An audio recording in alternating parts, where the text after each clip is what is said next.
এবারও বাজেটে স্বাস্থ্য খাত তেমন কোনো গুরুত্ব পাবে না বলে আশঙ্কা করছেন জনস্বাস্থ্য বিশেষজ্ঞরা। এ খাতের খরচকে বিনিয়োগ হিসেবে চিন্তা করার পরামর্শ তাদের। জনগণের জন্য স্বাস্থ্যসেবা নিশ্চিত এবং এ খাতের আধুনিকায়নে সমন্বয় করে বাজেট প্রদান এবং মহাপরিকল্পনা হাতে নেওয়ার পরামর্শও দেন বিশেষজ্ঞরা। দীপ্তচন্দ্র পালের রিপোর্টে থাকছে বিস্তারিত। চিকিৎসক ও জনবল সংকট, নষ্ট যন্ত্রপাতি এবং টেকনিশিয়ানের অভাবসহ নানা অব্যবস্থাপনা রয়েছে দেশের স্বাস্থ্য খাতে। খোদ রাজধানীতেও দেখা মিলে হাসপাতালের নানা অব্যবস্থাপনা।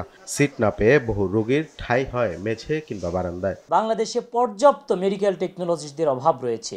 বিভিন্ন সরকারি হাসপাতালে মেশিন আছে, চালানোর জন্য মেডিকেল টেকনোলজিস্ট নাই, দক্ষ মেডিকেল টেকনোলজিস্ট নাই। একটা 500 বেডের হাসপাতালে 2-3জন টেকনোলজিস্ট, কিন্তু তারা কিভাবে সার্ভিস দিবে? এসব ভোগান্তি থেকে মুক্তি পেতে রোগীরা যাচ্ছে বেসরকারি হাসপাতালে, আর বিত্তবানরা ছুটছে বিদেশে। এতে যেমন বাড়ছে রোগীর ব্যয়, তেমনি সরকারও হারাচ্ছে রাজস্ব।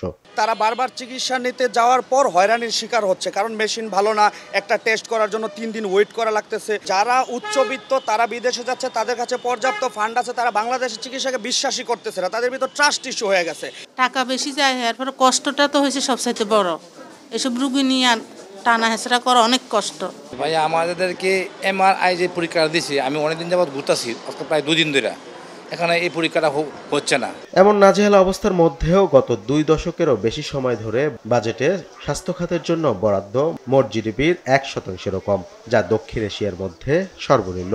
বিশ্বব্যাংকের সর্বশেষ তথ্যে 2020 সালে দক্ষিণ এশিয়ার দেশগুলো বাজেটে জিডিপির যথাক্রমে মালদ্বীপে 9.1%, ভুটানে 3.4%, শ্রীলঙ্কায় 1.9%, নেপালে 1.6%, আফগানিস্তানে 1.2%, ভারতে 1.1%, পাকিস্তানে 1%, আর বাংলাদেশে 0.47% স্বাস্থ্য খাতে বরাদ্দ রেখেছে। শুধু তাই নয়, অন্যান্য দেশের তুলনায় এমন নগণ্য বাজেট বরাদ্দের অর্থ খরচ করতে পারে না স্বাস্থ্য মন্ত্রণালয়। গেল 1 দশক ধরে বছর শেষে মোটা একটি অঙ্ক ফেরত যাচ্ছে সরকারি কোষাগারে।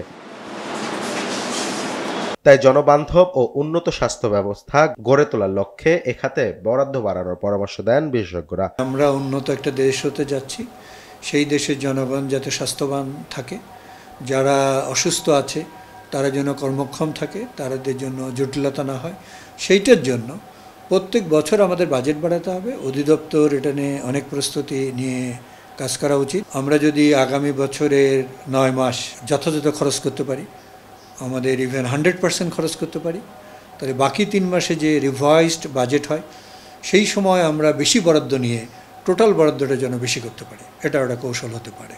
শুধু বাজেট বাড়ালেই হবে না, বাজেট খরচে জটিলতা কমানো, সেই সঙ্গে দক্ষ জনবল গড়ে তোলারও পরামর্শ তাদের। অদক্ষ ম্যানেজার দিয়ে দক্ষ কাজ করা যায় না, বরাদ্দ দিলেই হবে না।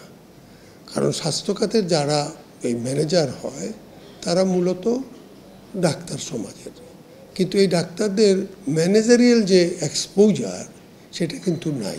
সুতরাং খরচ করার জন্য ম্যান পাওয়ার তৈরি করতে হবে, সার্ভিস দেওয়ার জন্য ম্যান পাওয়ার তৈরি করতে হবে, এবং সেই জন্য আমরা যেটা বলছি তার জন্য আইন কানুন লাগবে।